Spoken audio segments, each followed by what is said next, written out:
You want your Spidey, you want your Batman too. On every Wednesday, there are comics on you. Everybody gets your comics and comics and more. Welcome to WeekNGeek, your new comics preview for January 9th. I'm Mike Ortiz. And I'm the Chris Brown. What do you got? I'm going to lead off here with Shadow Man number 3 by Valiant Comics. He is, fully the Shadow Man at this point. I mean, he's still trying to figure out, Jack's trying to figure out exactly what's going on, but he's fighting this weird monster and some things are afoot, and it's getting to its point. You know, as I've said with all the other, the 90s Valiant stuff, I mean, you go back and read those first issues, it was comic book storytelling of the time. It jumps you right in the middle and just tells its story. Yeah. Now, everything needs to take a little more time. They want to give you the backstory, and they want to build up to stuff. And that's what they're doing here. And it's been pretty cool so far. I like it. I want to love Shadow Man because I used to. Yeah. So this is one that I really much want to be in love with again, and am excited about. Then I'm looking at Sweet Tooth. This is issue number 40. This is $4.99. It's a double size, a little bit thicker. This is the final issue. This is it. Now, while I am a bit behind on Sweet Tooth, I still wanted to throw this one back in the stack because I did really like this book, and my falling off had nothing to do with not liking it. Right. It had everything to do with Vertigo. Yeah. As we've said before, sometimes it's easier to let them pile up a little bit, and I let them pile up a lot of it in this case. So I'm going to have to sit down and read a couple of trades here to get myself caught up to this ending. But it looks pretty cool. You got an old Sweet Tooth on the cover there, and it's funny, like things like the New 52 and Marvel Now, and like the Valiant launch, and then the big push by Image. There's so much new stuff every month that stuff that piles up eventually just sort of slides off the list for a while. But and then you come back. Yeah. Then I'm looking at Detective Comics 16. This is John Layman's detective run. I've been hearing a lot of good things about this book. It's been really cool. Now this is tying into Death of the Family. His other stuff, even if it had Death of the Family on it, he was still kind of doing his own story, and then there was just a little stuff going on in the background. In the first part of this, Penguin gets called, to the Joker to do something for him, and that was about it. Now, I haven't read the last issue, which was the one that had the mask on the cover, but this one looks like it has a lot more to do with Joker and the Joker gang and things of that nature. But this run has been really cool so far. Layman's a really talented writer, and he's really good at building and telling a story, and strong characters is kind of his thing too, and I've been liking what he's doing so far. Then we've got Teenage Mutant Ninja Turtles, The Secret History of the Foot Clan. This is number 1. I believe this is a mini-series. I don't know how many issues right off the top of my head, but it is supposed to be a mini. It says to be continued right at the end there. Should be cool. It's the secret origin of the foot. Should be kind of neat. They've been doing a good job with all the IDW Turtle stuff, so I'm looking forward to that one. Then we've got Thor, God of Thunder, number 4. I've liked this book so far. I think it's pretty cool. And we've got Odin in here, right on the cover there. They were dealing with the God Slayer. Thor was out in space. Was that old Thor? Yeah, isn't this? Well, it might be old Thor there. It takes place. That's weird. I just. Yeah, but he's got the eye patch. Maybe Thor loses his eye too. Yeah, maybe. Maybe. Yeah, I remember reading something that Hickman plans on doing the 3 time periods. Okay. Kind of indefinitely, which is a very strange way to do it, but interesting. Aaron, I think it's a Hickman. Yeah, so maybe that is old Thor. I don't know. It totally looks like Odin though. Yeah. Like I mean, the beard, the eye patch. Maybe the son always becomes the father. I guess. Then we've got Cable and X-Force number 3. I've liked this book a lot more than I thought I would. It was one of those things like, I'm just feeling that 90s resurgence is all up in our face here, and I really wanted to like a Cable-led X-Force book, and I do. It's been pretty cool so far. I think I pretty much sat down and read the first 2 like back to back, so that gave me a nice little flow there with those. I'm trying to remember exactly what their mission is. I know they're up to something, and Cable was kind of putting a team together so he could go do what he's got to do. I don't even remember what it was now. I'm sure it'll all come back to me as I'm reading it. But I like the team. It's got Forge and Domino, Dr. Nemesis, Colossus. It's been pretty cool so far. And Dr. Nemesis is just a fun name.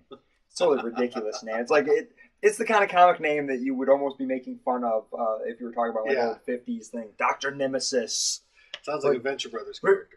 Very much so. I mean, seriously, if that guy goes to the bank, oh, Mr. Nemesis, I'm a doctor. Like, oh, I'm sorry, Dr. Nemesis. Everyone's laughing back there. Like, we're going to need you to sign this check there, Dr. Nemesis. Then we've got Avengers Arena. This is issue number 3. They're killing people off. We've killed off Metal and Red Raven so far.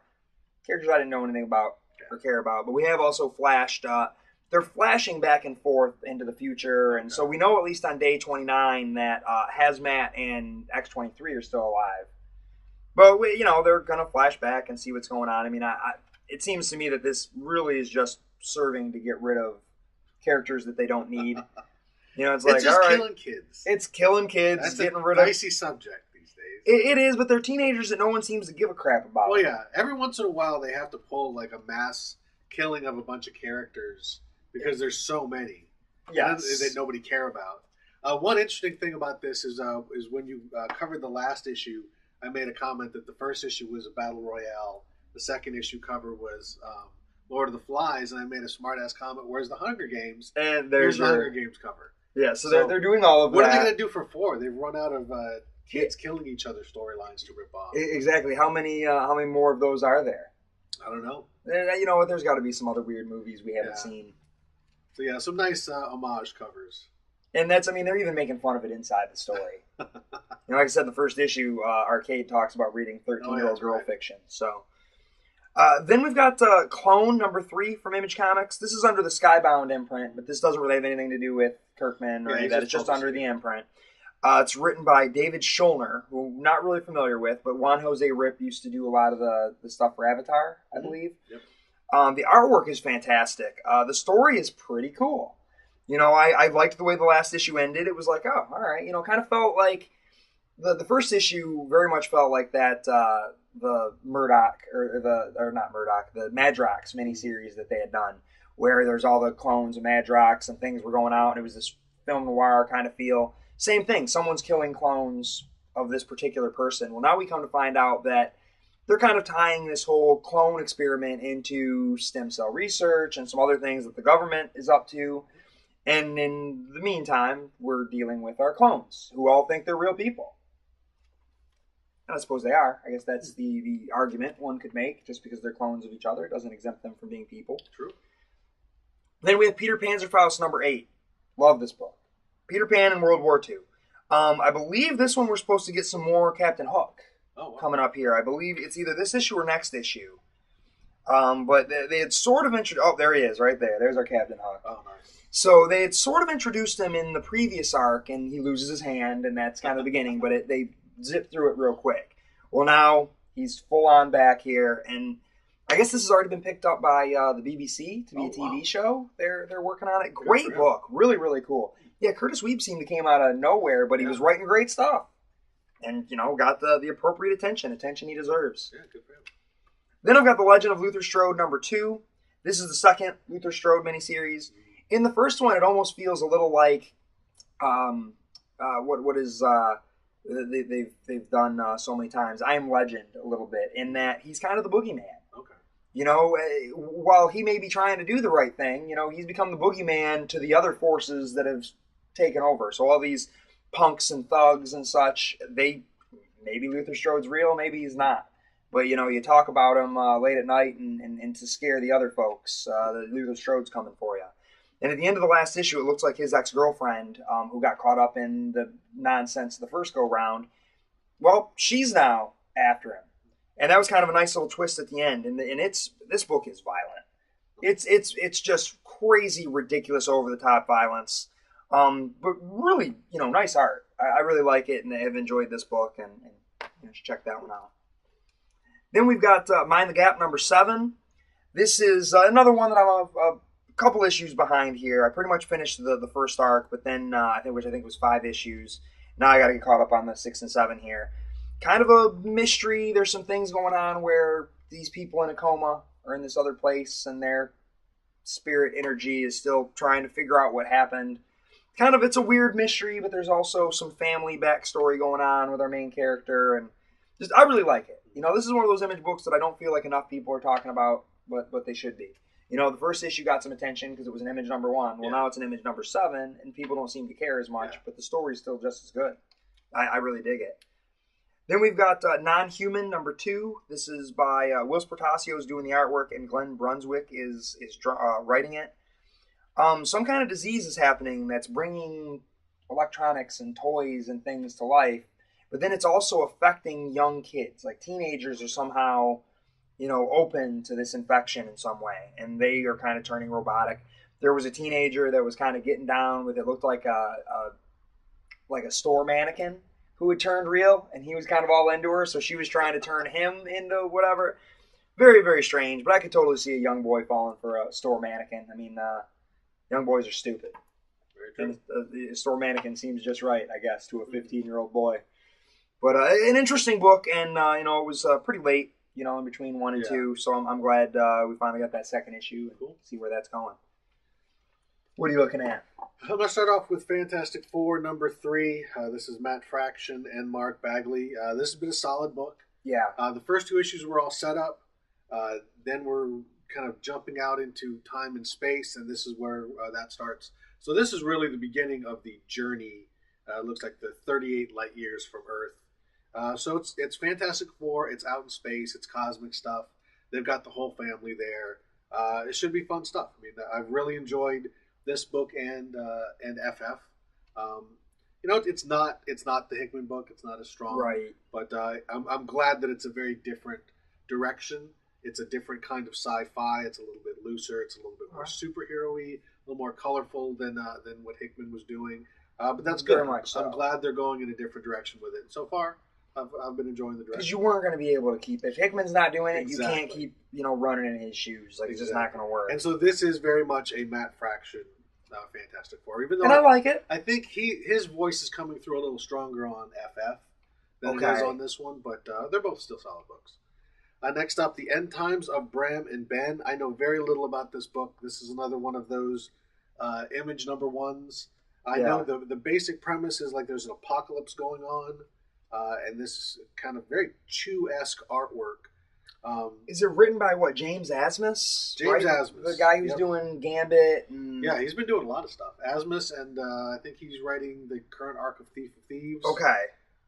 So it looks like it could be fun. I mean, it's got a Chew feel to it.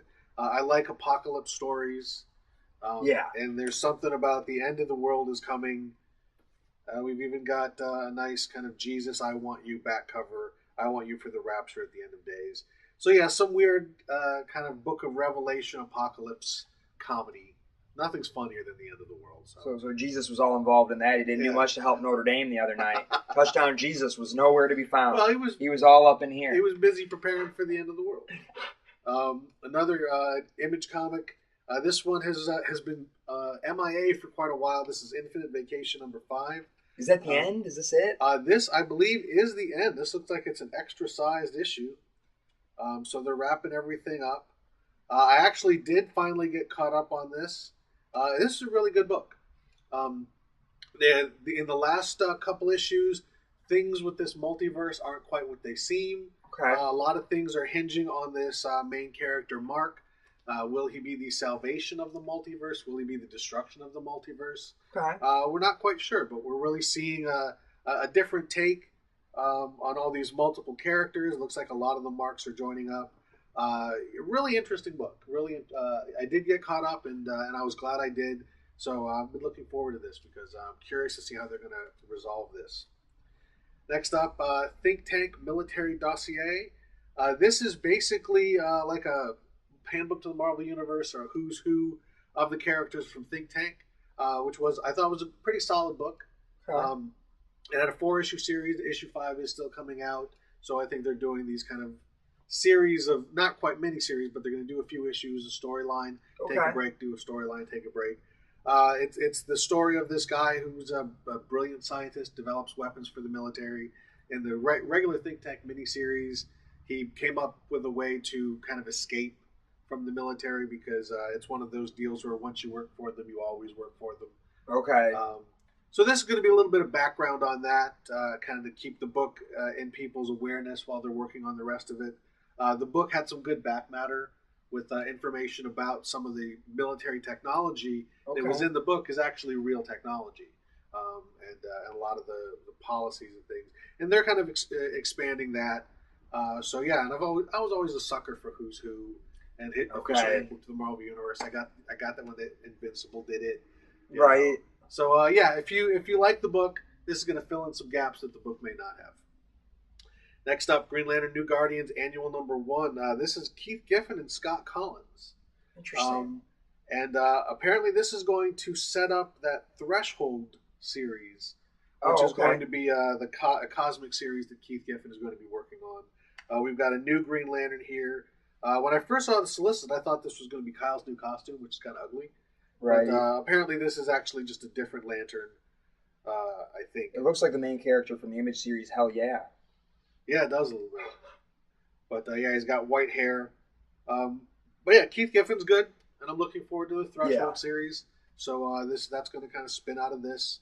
DC's been doing a pretty good job with their spacefaring storyline so far. Next up, Earth 2, number 8, The Fury of Steppenwolf. This is introducing the Steppenwolf character and the Fury character, who was an old Earth 2 character, to the New 52 on this Earth 2. I've been enjoying this book. It's very different. It's not the Justice Society. It's a very different kind of take.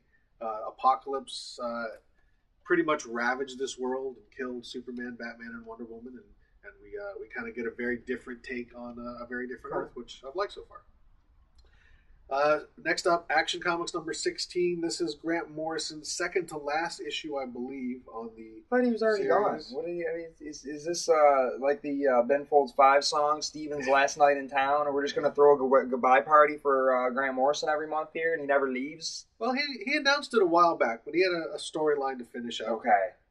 It looks like we're going to deal with some of the Mitzelplick stuff.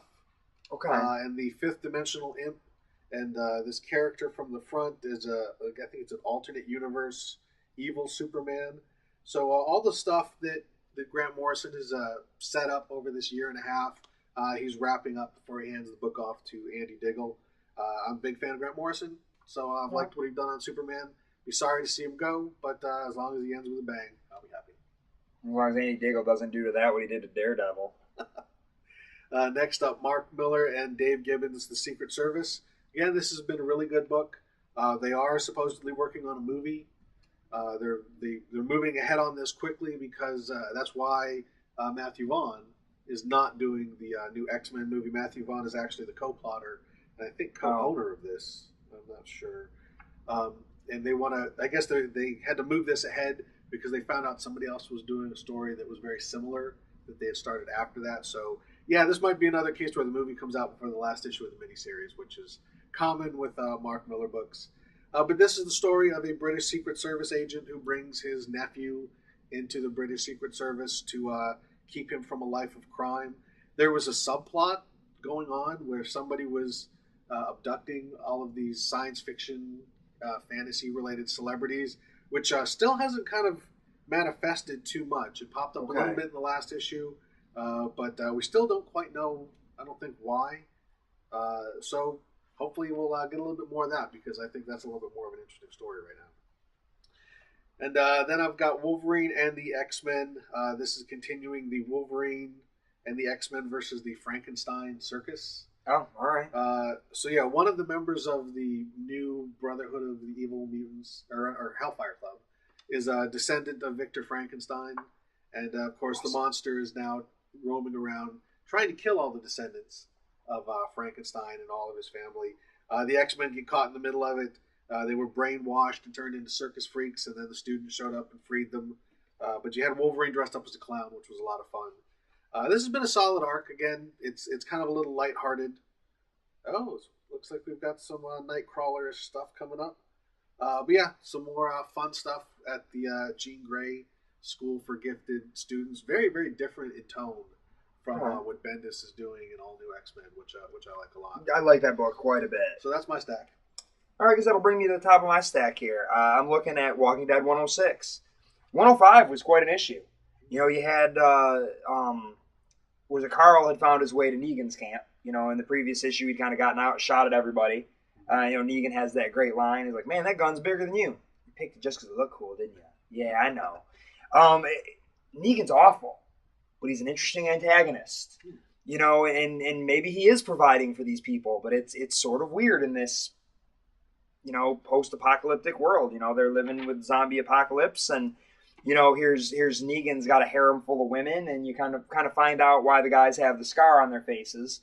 And now Carl's with them. Is Carl going to get taken in by Negan? And I don't just mean taken in and provided for. Is he going to get taken in by the whole shenanigans? Is he going to start to think that this guy is more of a survivor than his own dad? Because he's always questioning Rick, even though, you know, Carl's just always not in the room when Rick puts his hands on his hips at the last page and says, we're actually doing this. So if he was just there for the hips, you know, he'd know that we're going to probably be fine. Yeah, I'm curious where this is going to go. We've obviously got Negan. We're still in Negan's camp, and we're going to have to deal with our people, because I imagine Rick is not happy that Carl is gone. He's got to figure that out. So, yeah, I'm excited about this issue. Should be pretty cool. This is, I think, part 4 of this story arc, so we got two more parts, and let's see where this is all going. Cool. My top pick is Star Wars #1 from Dark Horse Comics. You know, you talked about, you know, going back to the 90s. Well, I'm going back to the 70s. And this is a new Star Wars series written by Brian Wood, illustrated by Carlos Deanda. I'm not sure who he is. That looks pretty good. The artwork looks good. I'm not that familiar with Brian Wood. I know he has a lot of people love his work. He's a very acclaimed writer.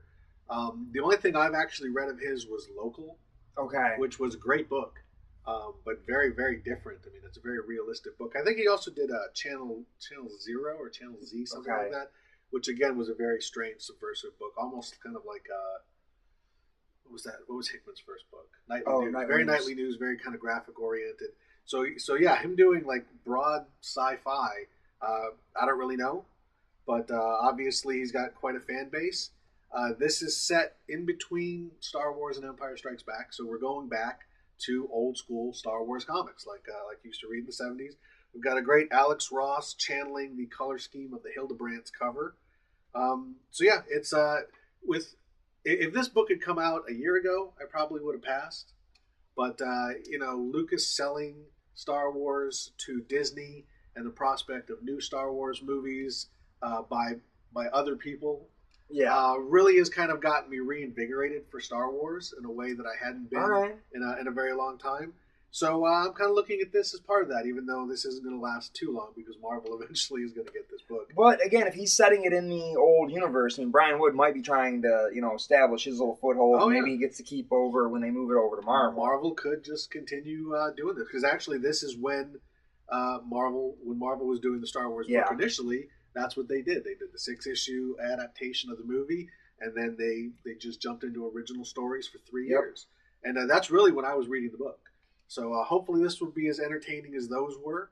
You know, it's Luke and Leia and Han and Chewbacca and all the people that we love, and Darth Vader. And let's see what they can do with the story. We know what's going to happen. Right. But there's a lot of story to tell in between Empire Strikes Back and Star Wars. So let's see what Brian Wood can do. Right on. Yeah, I'm kind of excited about that one too. I'm at least going to give it a shot. Yeah, I mean, I don't know, but it's worth at least giving it a shot. Absolutely. So with that is your Week in Geek.